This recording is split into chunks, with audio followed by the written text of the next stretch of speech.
भीषण गर्मी के बीच राजस्थान के जोधपुर से एक चौंकाने वाली घटना सामने आई। एक व्यापारी की जेब में रखा हुआ मोबाइल फोन अचानक से फटता है। हादसे में व्यापारी जख्मी हुआ। पूरी घटना वहां पर लगे सीसीटीवी कैमरों ने रिकॉर्ड कर ली है। सीसीटीवी फुटेज में देखा जा सकता है कि एक व्यापारी अपनी दुकान में नॉर्मली काम कर रहा है, लेकिन अचानक ब्लास्ट के साथ धुआं उठते दिखाई देता है और व्यापारी इधर उधर दौड़ने लगता है। लेकिन ये कुछ और नहीं बल्कि उसकी जेब में रखा मोबाइल ही था जो धमाके के साथ फट गया। देखिए, व्यापारी ने अपनी जेब से मोबाइल निकालकर फेंक दिया जिसमें आग लगी हुई दिखाई दे रही है। इस घटना में व्यापारी भी मामूली रूप से झुलस गया।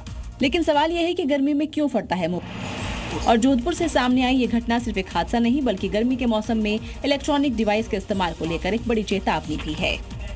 खबर राजस्थान के बीकानेर से, जहां पर पीबीएम अस्पताल में सिजेरियन डिलीवरी के बाद 6 महिलाओं की किडनी फेल हो चुकी है। ऐसा मामला सुर्खियों में है। इसके बाद से राजस्थान में स्वास्थ्य सेवाओं को लेकर संगीन सवाल खड़े हो गए हैं।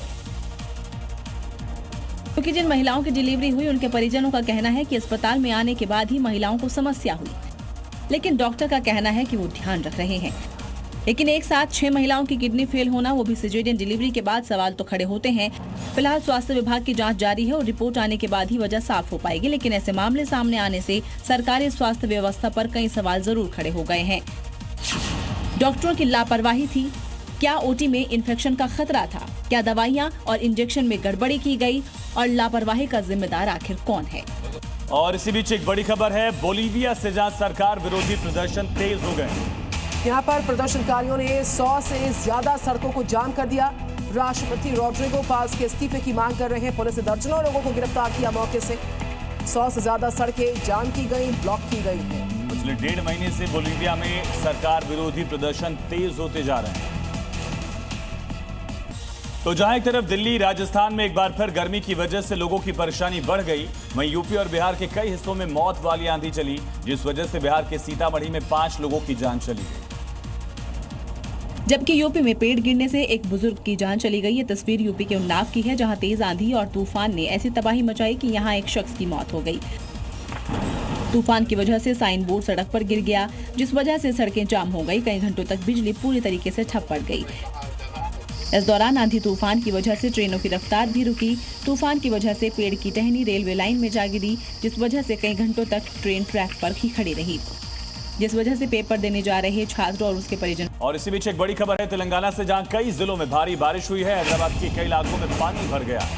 हैदराबाद में यहाँ पर 9 मिलीमीटर बरसात दर्ज की गई है। आज भी कई जिलों में यहाँ पर बारिश का अलर्ट जारी हुआ है। तेलंगाना के कई जिलों में भारी बारिश के बाद हालात क्या हैं, या तस्वीरों में देख सकते हैं। सड़कों पर मानो नहर जितना पानी आ गया हो और लोगों के लिए भारी परेशानी का सबब ये बारिश बन गई। तो कई जिलों में बरसात को देखते हुए अलर्ट जारी किया गया। तेलंगाना के कई जिलों में भारी बरसात का अलर्ट हुआ जारी। ये मंगलवार को हुई भारी बारिश के बाद हैदराबाद का नजारा है, जिसने हैदराबाद शहर के जनजीवन को अस्त व्यस्त कर दिया। बेगमपेट और खैरताबाद में करीब 9 सेंटीमीटर बारिश दर्ज की गई।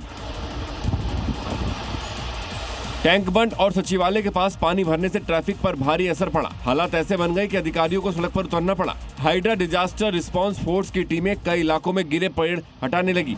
इसके अलावा मोटर लगाकर पानी भी निकाला जा रहा है। करीब 76 पेड़ गिरने की घटनाएं सामने आई हैं।